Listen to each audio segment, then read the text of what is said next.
We're here in Castlebar outside the constituency office of Minister of State Alan Dillon TD, and we're 2 days out now from the polling day, a very serious day when the people will go to the polls to elect a new government for this country. Yeah, we're here because, again, our son is in Mountjoy prison. He's been there for now up on 500 days. A talented, excellent young teacher of German and history, taken from his classroom in Wilson's Hospital School, Mullingar, and from there put into a cell, Mountjoy prison, simply because he will not affirm transgender ideology. He will not encourage a young 15-year-old boy along the path of puberty blockers, surgery,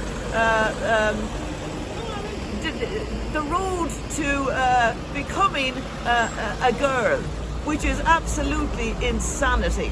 Yes. That we can encourage our young people that they can change their sex and change their gender. It's an absolute insanity. So there he is, languishing in a prison cell.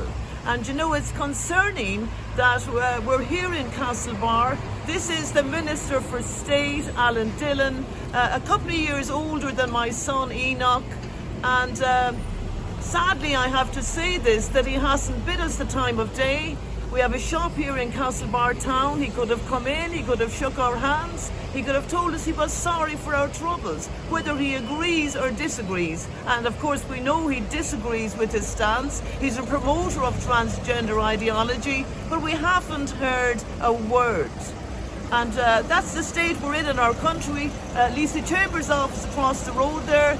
And these are two people, Fianna Fáil, who want us to accept this and push it down our necks. In our schools, every child across the country is now being taught that you can change your gender. You can become a girl if you're a boy, and you can become a boy if you're a girl. It's anti-Christian, it's insanity. Yes. And that's what my son said no to. He will not use the they pronoun. Just to remember, a few short months ago, both Alan Dillon and Lisa Chambers were up and down the country urging people to vote yes, yes to those referendums back in March. We know what they were. One of them was to redefine the family unit, and the other one was to take away the only reference to the word mother out of the Constitution. Yes. Shocking proposals. Those proposals were rejected comprehensively by the Mayo voters. Almost 80% of voters rejected those proposals. I tell you something, I couldn't watch that debate last night.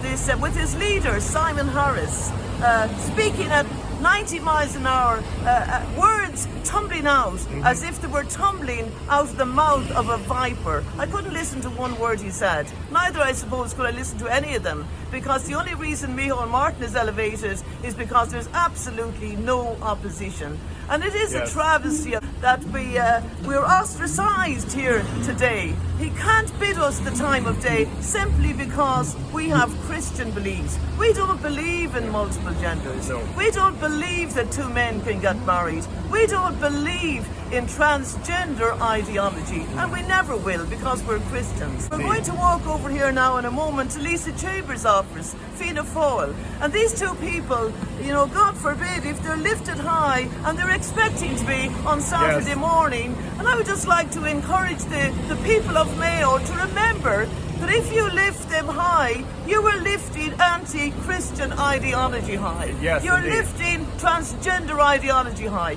You're lifting multiple genders. You're lifting Yes. taking the mother out of the home. Yes. Because sadly, that's what Alan told the people of Yes, Ireland to vote indeed. for. Thank you very much. Lisa Chambers, Fianna Fáil, looking to be elected to Dáil Éireann.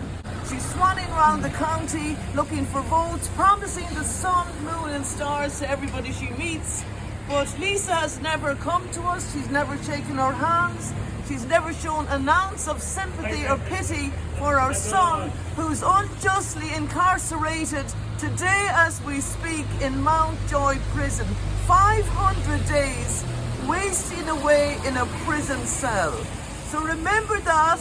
You know, think back to when Lisa comes to your door and when she's swanning around today, Belmullet, Westport, Newport, Castlebar, promising the sun, moon and stars that Lisa, in our hometown of Castlebar, will be shop up the road.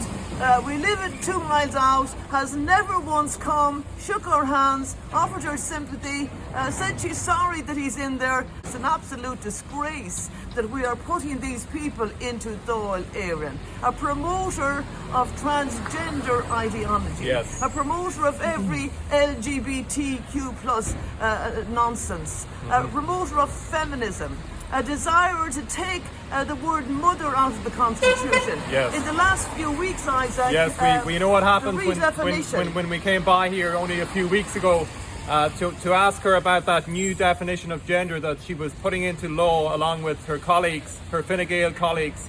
And just when we asked a simple question, the Gardaí were called about that new definition of gender, multiple genders other than male and female. So we've moved chilling, I would just say a chilling act, a very chilling act. From male and female, thanks to the likes of Lisa Chambers and Alan Dillon, we've moved from male and female in agreement with God to flying in the face of God and putting in there as well multiple genders on the statute books in Ireland. You can be whatever you want and it'll be law. Thanks to Lisa Chambers. Yes. And if she got her way, mother would be taken out of the Constitution. And if she got her way, you'd stay in prison. And everybody else will stay in prison who stands up for their Christian beliefs. But just remember that if she's lifted high on Saturday morning, that it's an anti-Christian ideology. It's satanic, I believe. And we do so, we exalt this ideology at the expense and to the detriment and at the peril of our sons and daughters. And it's a sad day for Ireland when we fly in the face of God and put our foot upon his law. It's a sad day in Ireland. So please don't be deceived now by these politicians, fair words and speeches as they swan around looking for your votes. Remember, they promote an anti-Christian ideology. Hold them to account. Remember this as you go to vote on Friday morning.